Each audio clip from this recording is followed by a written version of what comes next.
कि हमें किसी से मुकाबला नहीं करना है, हमें अपना फोकस लोगों की खिदमत के लिए रखना है। 4.5 साल से शिफा भाई जेल की सलाखों के पीछे हैं, उनकी फैमिली किस किस दौर से गुजर रही है कि हमें डेवलपमेंट करना है इलाके में, हमें लोगों के लिए आसानी करनी है। आज अचानक से क्यों याद आ गए? क्योंकि वो शिफा भाई का इस्तेमाल करके अपना पॉलिटिकल एजेंडा पूरा करना चाहते हैं। और मेरे ख्याल से 70 विधानसभाओं में सबसे बदतर हालातों में आज की तारीख में ओखला विधानसभा है। उनका फंडामेंटल राइट है कि उनको अच्छी सड़कें मिले, उनको पीने का पानी मिले, उनको सीवर के गंदे पानी से निजात मिले। जब यहाँ शाहीन बाग ओखला में CNRC का प्रोटेस्ट चल रहा था, तब कहाँ थे असदुद्दीन ओवैसी साहब? 8 साल में आपने क्या किया? उस 105 करोड़ MLA फंड का हिसाब दे दीजिए कि वो 105 करोड़ जो ऑफिशियल MLA फंड है वो कहाँ लगा? जब शिफा भाई को अरेस्ट किया गया तब क्यों नहीं आए ओवैसी साहब?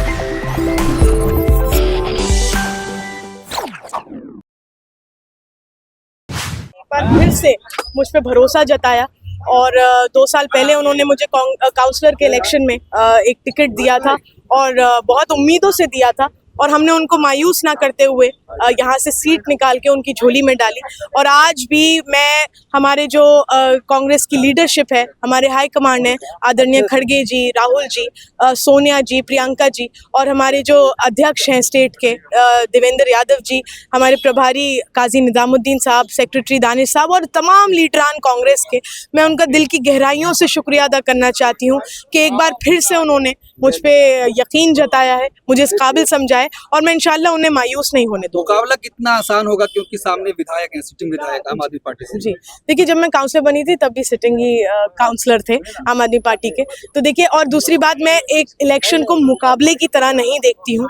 मेरा मानना यह है कि अगर आप इस फील्ड में उतरते हैं और आप एक नुमाइंदे की दावेदारी करते हैं, नुमाइंदा बनने की, तो आपका एजेंडा क्लियर होना चाहिए कि हमें किसी से मुकाबला नहीं करना है, हमें अपना फोकस लोगों की खिदमत के लिए रखना है, हमें अपना एजेंडा क्लियर रखना है कि हमें डेवलपमेंट करना है इलाके में, हमें लोगों के लिए आसानी करनी है, हमें उन्हें वो बेसिक फैसिलिटीज और एमिनिटीज प्रोवाइड करानी है जिससे उन्हें 10 सालों में महरूम रखा गया। तो जिस तरीके से MIM ने टिकट दिया है शफा रहमान को, कह रहे हैं कि मजबूत दावेदारी उधर से है, तो कितना आसान होगा आपके लिए? देखिए, शिफा भाई जो हैं मेरे बड़े भाई हैं और उनकी जो एहलियां हैं, मैं उन्हें भाभी कहती हूँ, लेकिन मेरे लिए वो बहन समान है। मैं उनसे बहुत मोहब्बत भी करती हूँ, बहुत उनसियत भी है मेरी उनसे। और देखिए, जिस तरीके से शिफा भाई निहायत शरीफ आदमी है, उनको जिस तरीके से टारगेट किया गया, उनके साथ उनकी फैमिली ने जिस तरह सफ़र किया है, उनके साथ मेरी पूरी सिंपैथी, हमदर्दी है। लेकिन देखिए, मैं ये बात कहना चाहती हूँ कि जिस तरीके से ओवैसी साहब मैं अपना पॉलिटिकल एजेंडा पूरा कर रहे हैं, मैं आपसे ये कहूँगी कि जब यहाँ शाहीन बाग ओखला में CNRC का प्रोटेस्ट चल रहा था, तब कहाँ थे असदुद्दीन ओवैसी साहब? जब यहाँ शाहीन बाग की ख़वातीनें सर्द रातों में सड़कों पे बैठी रहती थी, तब ओवैसी साहब यहाँ क्यों नहीं आए उनके साथ खड़े होने के लिए? जब जामिया यूनिवर्सिटी के बाहर प्रोटेस्ट हुआ या उन बच्चों को मारा गया, एडमिनिस्ट्रेशन द्वारा ऑपरेशन किया गया, जहाँ शिफा भाई भी हुआ करते थे, तब क्यों नहीं आए ओवैसी साहब? जब शिफा भाई को अरेस्ट किया गया तब क्यों नहीं आए ओवैसी साहब? 4.5 साल से शिफा भाई जेल की सलाखों के पीछे हैं, उनकी फैमिली किस किस दौर से गुजर रही है, तब क्यों नहीं असदुद्दीन ओवैसी साहब को शिफा भाई याद आए? वो खुद एक बैरिस्टर हैं, वो लीगल एड प्रोवाइड कर सकते थे, वो उनके पास रिसोर्सेज हैं, वो अपनी टीम को लगा सकते थे उनके साथ। जब CNRC का प्रोटेस्ट चल रहा था, तब एक वाहिद कांग्रेस पार्टी थी जो यहाँ खड़ी थी, जो ओपन सपोर्ट में यहाँ की आवाम के साथ खड़ी थी, ओखला की आवाम के साथ। लेकिन MIM जब कह रहे हैं हमारे जो कैंडिडेट शिफा रहमान है उस आंदोलन का हिस्सा थे, इस वजह से जेल में, तो मैं भी जी तो इसीलिए तो मतलब क्या, तो जब वो आंदोलन चल रहा था तब ओवैसी साहब को शिफा भाई याद क्यों नहीं आए? उनको अरेस्ट कोई आज तो किया नहीं गया है उस आंदोलन में, उनको 4.5 साल पहले अरेस्ट किया गया था, तो 4.5 साल पहले क्यों नहीं याद आए? इन 4.5 सालों में क्यों नहीं याद आए शिफा भाई उनको? आज अचानक से क्यों याद आ गए? क्योंकि वो शिफा भाई का इस्तेमाल करके अपना पॉलिटिकल एजेंडा पूरा करना चाहते हैं। वो शिफा भाई को एक तरीके से यूज करके अपना जो एक उनको पॉलिटिकल एजेंडा पूरा करना है। देखिए, आज भी हजारों मुसलमान भाई हैं जो जेलों में पड़े हैं, फर्जी केसेस में उनको फंसाया गया है, यूएपीए के एक्ट लगाए गए हैं, पॉलिटिकल प्रिजनर्स तो और भी हैं, और भी ओखला के हमारे भाई हैं जिनको उसी सीएनआरसी के प्रोटेस्ट में यूएपीए एक्ट के तहत जेलों में डाला गया है।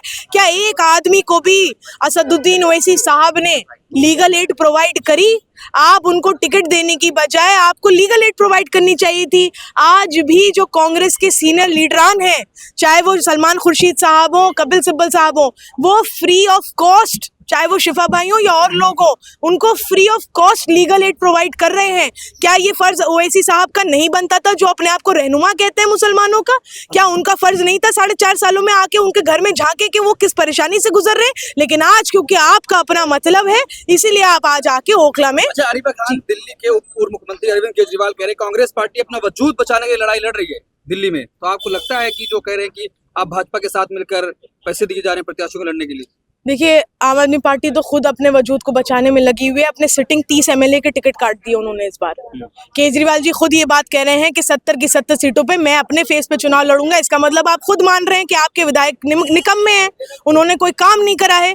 कोई विधायक अपने नाम और अपने फेस पे इलेक्शन ही नहीं लड़ना चाहता, क्योंकि उसे पता है कि मैंने 10 साल सिर्फ करप्शन करा है, काम तो करे नहीं है।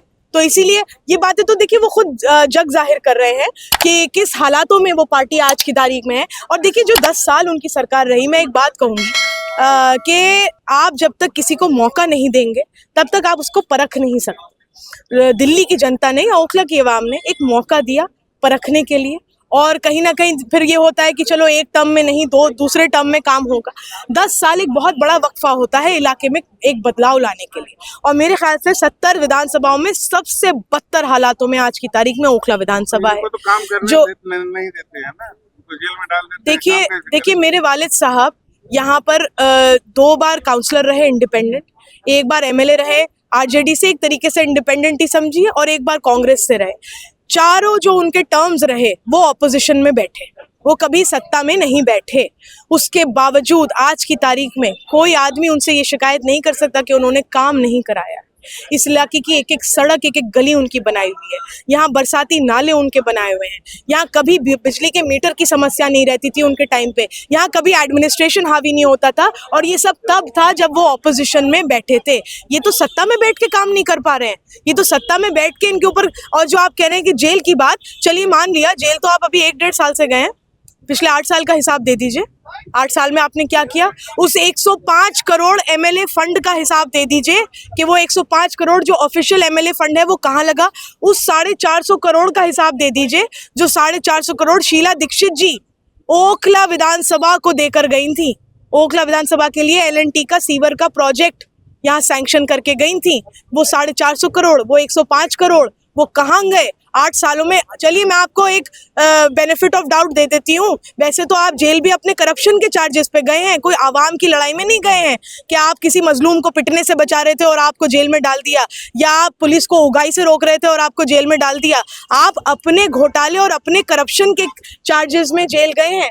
लेकिन ठीक है, आपको बेनिफिट ऑफ डाउट देते हैं, पिछले 8 साल का हिसाब दे दीजिए कि उस 8 साल में आपने क्या काम किया। लेकिन अरविंद केजरीवाल कह रहे हैं कि मैं सवाल राहुल गांधी से पूछ रहा हूँ तो भाजपा वाले इसका जवाब दे रहे हैं। इसका मतलब आप अंदर से मिले हुए हैं? नहीं, देखिए अरविंद केजरीवाल जी का तो एजेंडा ही यही है कि वो बीजेपी की बी टीम की तरह काम करते हैं। आप ये देखिए कि वो हर उस स्टेट में जाके इलेक्शन लड़ते हैं। आपका गुजरात से क्या मतलब? आप हरियाणा में जाके लड़े इलेक्शन। आप सिर्फ कांग्रेस पार्टी को चाहते हैं कि किसी तरीके से कमजोर करें और बीजेपी को फायदा पहुंचाएं। तो जो खुद बीजेपी की बी टीम है, जो खुद आरएसएस आइडियोलॉजी रखते हैं, जो खुद उनके पपेट बने हुए हैं, वो ये बातें करते हुए शोभा नहीं देते। तो आपका मुकाबला किससे है ओखला में? अरिबा आम आदमी पार्टी के जो प्रत्याशी है वो अरविंद केजरीवाल के चेहरे पे वोट मांग रहे हैं, आप किस मुद्दे पे वोट मांग रहे हैं? मैं डेवलपमेंट के मुद्दे पे वोट मांगूंगी। देखिए मेरे काउंसलर के इलेक्शन में भी हमारा सीधा एजेंडा था कि हम किसी कंट्रोवर्शियल बात में नहीं पड़ना चाहते, हम किसी कंट्रोवर्सी का हिस्सा नहीं, क्योंकि आवाम को कंट्रोवर्सीज नहीं चाहिए, लोगों को काम चाहिए, बुनियादी काम। आप काम पे बात करिए और हम काम की राजनीति करेंगे कि हम काम के मुद्दे रख, जो भी हमारे प्लान ऑफ एक्शन रहेंगे, जो भी हमारी स्ट्रैटेजीज रहेंगी, जो भी हमारी जो 10 साल में जो ओखला को बदहाल किया गया उसको सुधारने के लिए। और देखिए हम कोई एहसान नहीं करेंगे। अगर हम काम की बात कर रहे हैं ना, वो लोगों का राइट है, उनके हुकूक हैं, उनका फंडामेंटल राइट है कि उनको अच्छी सड़कें मिलें, उनको पीने का पानी मिले, उनको सीवर के गंदे पानी से निजात मिले, उनके बिजली के मीटर लग सकें, उनको ट्रैफिक से निजात मिले। ये उनका हक है, हुकूक है, इससे कोई किसी को महरूम नहीं रखा जा सकता। और हमारे मुद्दे ये देखिए, ओखला मुद्दों का गढ़ बन चुका है, मुद्दे अनगिनत हैं यहाँ पर। मैं 1-4 मुद्दे आपको गिना दूंगी, लेकिन लिस्ट बहुत लंबी है, क्योंकि यहाँ कोई काम ही नहीं हुआ है 10 साल में। यही मुद्दा हमारे काउंसिलर के इलेक्शन में भी था, और यही हमारा एजेंडा रहेगा असेंबली के इलेक्शन में। एमआईएम को बीजेपी की बी टीम बताया था, उसके बाद इम्तियाज जलील ने कहा था मैं दिल्ली आ रहा हूँ, आकर जवाब दूंगा। इस पर क्या कहना है? नहीं, देखिए, अवैसी साहब की सारी बातों पे मैंने अभी आपको बताया कि किस तरीके से उनकी फंक्शनिंग होती है। मैं आज भी ये बात कहती हूँ कि अगर आप वाकई शिफा भाई की मदद करना चाहते हैं तो आप उनको लीगल एड प्रोवाइड करिए, ना कि आप उनका इस्तेमाल करिए टिकट देकर। तो आप फिर आपको क्या लगता है, क्या उनके जो जैसा आप इल्जाम लगा रहे हैं उनके घर वाले इस्तेमाल हो रहे हैं, तो आपको लगता है कोई इस्तेमाल हो रहे हैं? नहीं, तो कोई सेकुलर पार्टी उनको सपोर्ट नहीं की, उनकी पत्नी ने इल्जाम लगाया, किसी सेकुलर पार्टी ने सपोर्ट नहीं किया। बिल्कुल, देखिए, मैंने आपसे क्या बात कही कि आज भी कांग्रेस के जो लीडरान हैं, हाई कमांड, चाहे वो सलमान खुर्शीद साहब हो, चाहे वो कपिल सिब्बल साहब हो, वो ही पहले की बात कर रही हूँ मैं, वो उमर खालिद को भी free of cost legal aid दे रहे हैं। और यहाँ पे भी सलमान खुर्शीद साहब की तरफ से इन लोगों को, जितने पॉलिटिकल प्रिजनर्स हैं, उनको free of cost legal aid provide करी जा रही है। आप इसका रिकॉर्ड निकलवा सकते हैं, ये कोई मैं फर्जी बात नहीं कर रही हूँ। अच्छा, आपकी लड़ाई किससे होगी ओखला की बात की जाए? नहीं, देखिए, मैंने अभी बात कही कि मैं इसको एक दोनों को भी टीम बोला है, जी जी जी नहीं, देखिए, मैं सीधी आपसे बात कहूँ, हम सिर्फ और सिर्फ डेवलपमेंट का मुद्दा उठाएंगे। और क्योंकि हम काम करने में बिलीव करते हैं, हमारे वालिद साहब का ट्रैक रिकॉर्ड रहा है कि उनकी काम की ये हिस्ट्री रही है कि अगर कहीं सड़क भी बनती थी तो सुबह के 5-5, 6-6 बजे तक वो सड़क पे खुद खड़े मौजूद रहते थे। जितने अधिकारी होते थे उन्हें अपने साथ खड़ा रखते थे, और कोई काम बिगड़ता था तो जब तक वो सुधर नहीं जाता था वो टस से मस नहीं होते थे। हमने वो दौर भी देखा है, और मैं उसी अपने वालिद साहब, मैं देखिए उम्मीद तो ये करती हूँ कि मैं उनसे बेहतर ही काम करूँ। जो कुछ कमियां अगर उनसे कभी रह गई, वैसे तो लोगों को कभी उनसे काम की शिकायत नहीं हुई, लेकिन इंशाल्लाह मेरी उम्मीद है कि मैं उनकी परछाई बनूं और उनके बेहतर से बेहतर, उनसे ज़्यादा अच्छा हो सके तो उनसे अच्छा काम करूं। आवाम को क्या कहेंगे, ओखला की आवाम को आपका मैसेज क्या है?